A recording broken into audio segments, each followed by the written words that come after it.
estamos ya de vuelta y nos acompaña Jan Muñoz para hablar, Jan, de lo que ha ocurrido en el resto del mundo. ¿Cómo estás? Estás muy lejos, acércate para acá, por favor. Es que todavía no entro en confianza. No seas tímido, acércate. Si ayer ya entraste en confianza, lo hiciste excelente. No, pero da poquito. ¿Cómo estás? Bien, ¿y tú, Vane, cómo estás? Muy bien, muchas gracias. Saludos a ustedes también en sus casas. Y claro, acá la materia internacional la comenzamos con lo que ocurre en México.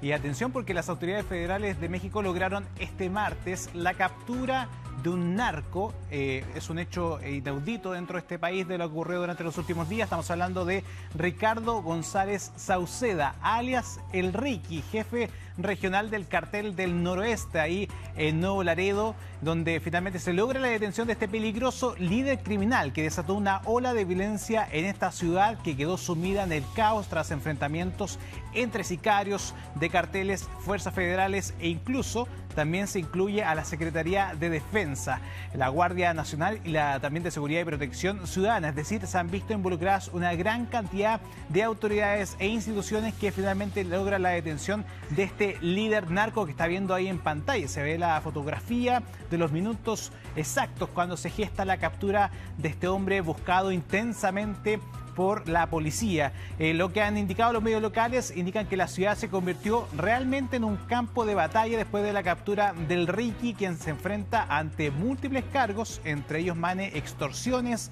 homicidios y ataques a miembros de la Fuerza Civil de Nuevo León. Además, tenía 2 órdenes de arresto vigentes por diversos delitos cometidos en esta región, y estos enfrentamientos se traducen posteriormente a esta captura de lo que ocurre entre medio también de las mismas bandas, los contrincantes que aprovechan también esta instancia para cobrar en esta misma región. O que se pelean los territorios ahí de repente, ¿cierto? Que es tan habitual que se realicen estas dinámicas cuando existe el narcotráfico o el crimen organizado también. Exacto, y es por esto mismo que ahora lo relevante es cómo actúan las policías, que sea lo más pronto posible, porque además estos enfrentamientos armados obligaron a la población a resguardarse en sus hogares, mientras que la alcaldesa de este sector, Carmen Lilia, emitió un comunicado a través de sus redes sociales alertando a los ciudadanos sobre la gravedad de esta situación.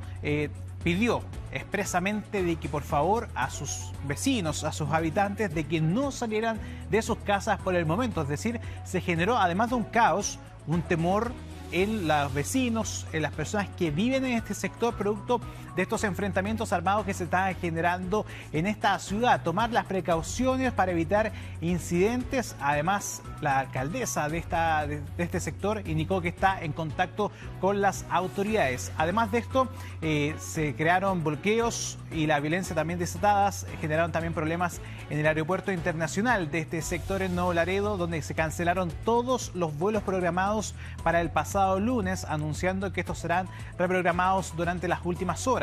Y tras la captura de González Sauceda, el Consulado de Estados Unidos en Nuevo Laredo emitió una nueva alerta de seguridad ante la escalada de violencia en esta zona, que también es relevante también considerar esta información. Muchas veces se logra la captura de algunos líderes, pero son células que tienen un poder increíble y que no muchas veces se terminan desbaratando por completo. Que tienen una expansión mayor. Y lo hemos visto incluso acá en Chile. Entonces, sabemos cómo funciona. Lamentablemente tenemos un poco de conocimiento sobre lo que ocurre allá. Y atención también con esta información policial. Cambiamos de tema porque estamos hablando de que se ha generado una tregua, una tensa calma en esta guerra comercial que se ha originado con Estados Unidos. Su presidente, Donald Trump, quien han indicado, ahí está viendo parte de las imágenes del mandatario estadounidense, que ya muy pocos días, Mane, pero que ha hecho noticias como nunca. Sí, todos los días hay una noticia siempre hay desde que asumió, desde antes de que asumiera incluso. De hecho, sí, armó la agenda desde antes. ¿Y por qué ahora estaba generando estas oleadas de aranceles finalmente contra 3 países? Uno de ellos era Canadá, México y también China, donde se estaba remarcando un arancel del 25% para México y Canadá, y mientras tanto que a China se le estaba imponiendo el 10%. Esto es la búsqueda de Donald Trump de generar esta guerra comercial, también de exigir a los países como Canadá y México mayor presencia policial para evitar que los carteles del narcotráfico accedieran a Estados Unidos comercializando diversos tipos de drogas, particularmente el fentanilo. Una una disputa financiera que se ha generado con una forma de generar presión en estos países. Eso es lo que buscaba el presidente Donald Trump, y que finalmente esto empieza a tener una tregua. Ordenó una pausa en la imposición de estos aranceles de, les decía, el 25% para México y Canadá, luego de llegar en acuerdo con ambos países. ¿Cuál fue el acuerdo? ¿Cómo lo lograron? Esa es la pregunta. Y la respuesta ante ello, por ejemplo, hablemos de México, que uno de los países involucrados. La presidenta de ese país, Claudia Sheinbaum, aceptó reforzar la frontera con 10.000 funcionarios de la Guardia Nacional para combatir el tráfico de drogas, particularmente el fentanilo, que ha estado en boga en ese país, mientras que el otro autoridad que se ve involucrada, que es desde Canadá, el ministro de Canadá, Justin Trudeau, anunció que los aranceles quedarán suspendidos por al menos 30 días luego de conversar con Trump. Según esto, se da luego de que tomase esta conversación a través de telefónica con el mandatario estadounidense, y donde se va a implementar también algo bastante similar a lo de México. Se va a establecer una frontera más segura. Además, se van a utilizar 1.300 millones de dólares y se comprometió a designar un zar del fentanilo, es decir, ir en contra de todos los carteles para finalmente poder resguardar la frontera y buscar la seguridad que Donald Trump es lo que exige dentro, o lo que también da a conocer en sus argumentos. Claro, eran los motivos de Donald Trump para imponer estos impuestos, estos aranceles, eran principalmente motivos de seguridad. Aquí como que mezclaba temas de seguridad con temas económicos, que es algo que también se entiende poco, sí. Pero finalmente consiguió el objetivo, que es que sus vecinos, en este caso Canadá y México, tomen medidas con respecto a lo que ocurre, por ejemplo, en las fronteras, con respecto al tráfico de drogas, a la inmigración, que eran los temas que le preocupaban a Donald Trump.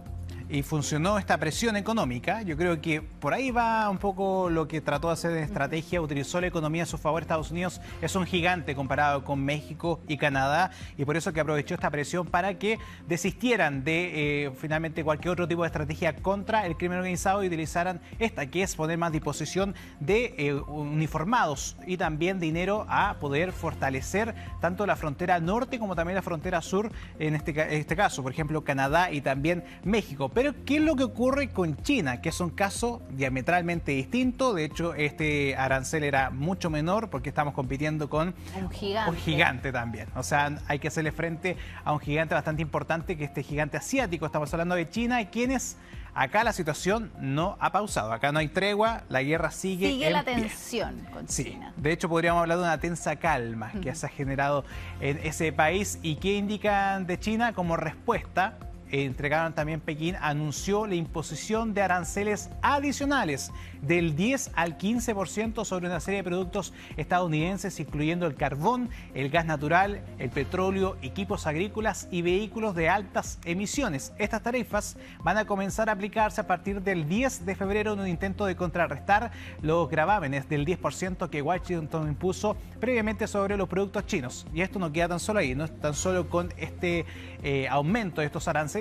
Además, tiene otra ofensiva, que es con las exportaciones de minerales estratégicos como el tuxeno, el telurio, el bismuto, y también entre otros tipos de comercialización de ese tipo, fundamentales para las industrias tecnológicas. Hay que recordar que muchas veces Estados Unidos diseña los aparatos tecnológicos, pero termina siendo China quien termina facturando estos productos. Y además, una información bastante relevante que no tan solo queda en el ámbito económico, de forma macroeconómica podríamos indicarlo, sino que también va un paso más allá de China, bien digo, contra Donald Trump, y está abriendo un proceso de investigación antimonopolio contra un gigante del Internet. Estamos hablando de Google, donde se realiza este alcance también que podría generar otros cambios en el mundo económico, y los ojos están puestos en China y Estados Unidos. Por supuesto.